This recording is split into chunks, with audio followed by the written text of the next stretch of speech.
Hello, I am Yongwook, and today I am going to compare and contrast the two types of text that are similar but very different at the same time. For the literary text, I will examine Hall by Allen Ginsberg, and for my non-literary text, I am going to talk about a film titled Shutter Island that was released in 2010. To start off, I am going to explain the summary of each text. Shutter Island is about two marshals who come to Shutter Island to solve the case where one of the patients has escaped her room. Shutter Island is an island that functions as a mental hospital for criminals as a whole, with three wards functioning. The patient that escaped, named Rachel Solando, is suspected to have murdered her three children before coming to this hospital, and she leaves behind a note with strange words. Even with the search, no clue is to be found. Doctor Cawley, who is the head of the hospital, is uncooperative to the case. As the time passes, a storm arrives on the island. The boss of the Marshalls, Teddy Daniels, notices something strange about the island. He starts to see the figure of his dead wife and bright light continuously blinking to his eyes. He and his partner, named Chuck, started to explore the island. They go to two other wards and help the guards get the patients back into their cells due to the cut of electricity. While doing so, Teddy encounters one patient named George Noyce. George was a patient who escaped the island a few years ago and got help from Teddy.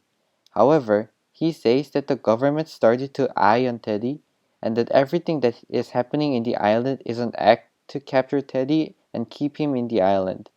Moreover, he mentions the criminal Andrew Ladies, who was the one responsible for the fire that was set in Teddy's old apartment that killed his wife. George says that Ladies is also on the island somewhere and he is the 67th patient of the hospital. He also tells Teddy to be aware of his partner Chuck. After the dialogue with George, Teddy starts to see more illusions of the war and his wife. After the work is done, they realize that Rachel was found by the guards. Even though Rachel was found, Teddy suspects the case. Because of the bad weather, they cannot get out of the island, so they go around more. However, Teddy has conflicts with Chuck, so they separate from each other soon. After walking around for a bit, he heads to the caves. In one of the caves, Teddy meets the real Dr. Rachel. They have a dialogue about incidents happening in the islands. She tells him that she was a doctor who does a lobotomy surgery in the island, but was threatened to death after she started to suspect the decisions of the other doctors. Dr. Rachel tells Teddy that his partner is in a danger, so that he should go to the lighthouse where the lobotomy surgery room is. He heads to the lighthouse to save his partner, but there is no lobotomy room. At the final floor, he encounters Dr. Cawley. Dr. Cawley starts explaining everything about this island and Teddy. It is revealed that the Teddy is actually Ladies, who is the 67th patient of the hospital. All of this was what Ladies have been imagining or what the people on the island have been acting. Several weeks ago, due to his violence, another inmate, George, got critical damage, so that the doctors who agree with lobotomy decided to do the surgery on Teddy. On the other hand, Dr. Cawley, who opposes the lobotomy, decides to save Ladies and start acting for him. Many other doctors, including Dr. Sheehan, who have the same opinions as him, join the act, based on the Ladies' fake world. At last, Ladies realizes the truth, but because of the pain that came after, he decides to act as if he is insane again and heads to the lobotomy surgery room. Now, Howl is a very different story from Shutter Island. It is a poem written by Allen Ginsberg, who was part of the Beat Generation.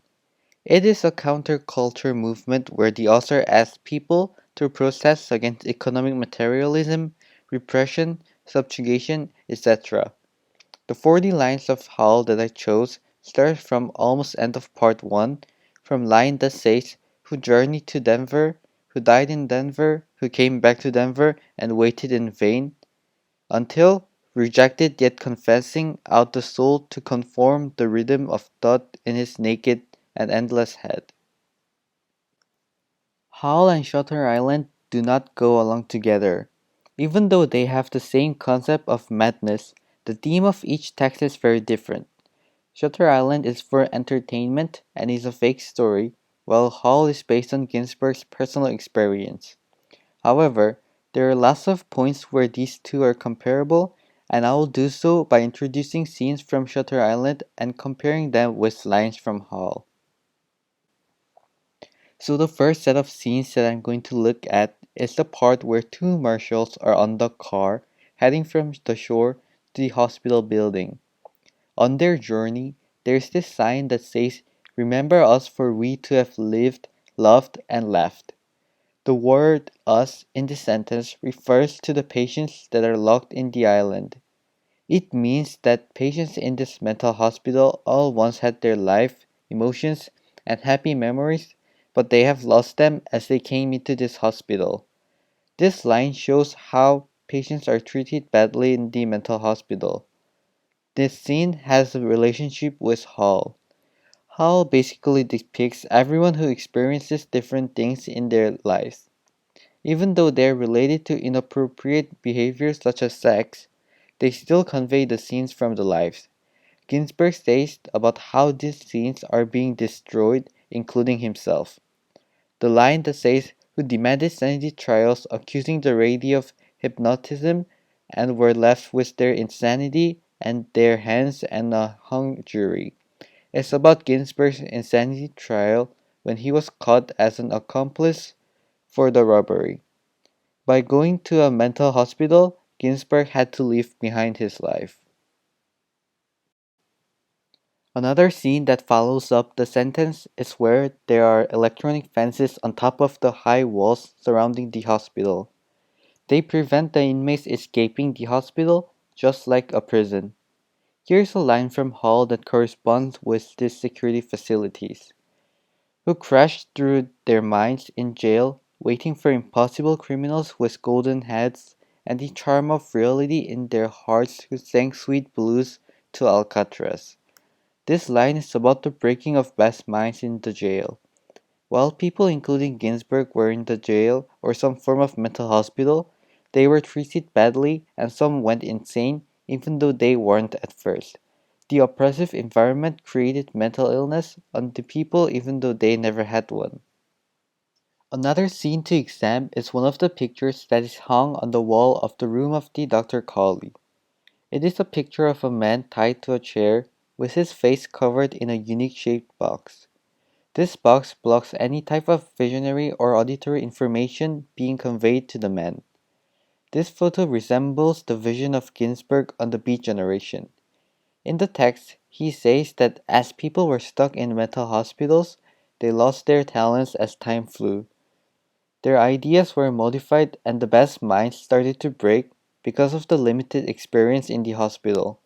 The limited space and chances to experience more made the pattern of their life monotonous, and so that's why Ginsberg requires people to go for protest through this poem. The last scene to look at is the scene where Teddy talks with the real Dr. Rachel. She tells Teddy that no matter what he does, his actions will be considered part of the mentally ill after he is diagnosed with it. This relates to the actions of Ginsberg after he was put in the mental hospital. Ginsberg wasn't insane, but due to his ideas and his sexual preferences, he was forced to go to a mental hospital. In the hospital, he was treated the same as other patients. His actions were different from those of mentally ill ones, but he was treated the same because too was diagnosed as mentally ill. Other than these scenes, there are many links between the movie and the poem. For example, the hallucination that Teddy experiences throughout the movie is mentioned in the paragraph, saying nothing but a hopeful little bit of hallucination. Another thing is lobotomy. At the end of the movie, the big incidents are all related to lobotomy. Lobotomy makes the patient very submissive, but it is thought that it does so by killing the patient's personality. This resembles what Hall itself is about. It is about Ginsberg's demand to protest, but at the same time, while people with best mind losing their traits. The Beat generation behaves the same way as the person who got different types of mental cures, mentioned in lines starting from demanding instantaneous lobotomy to madman doom of the wars of the mad towns of the East. Even though they do not share lots of elements, it is still possible that these two texts have similarities in some aspects.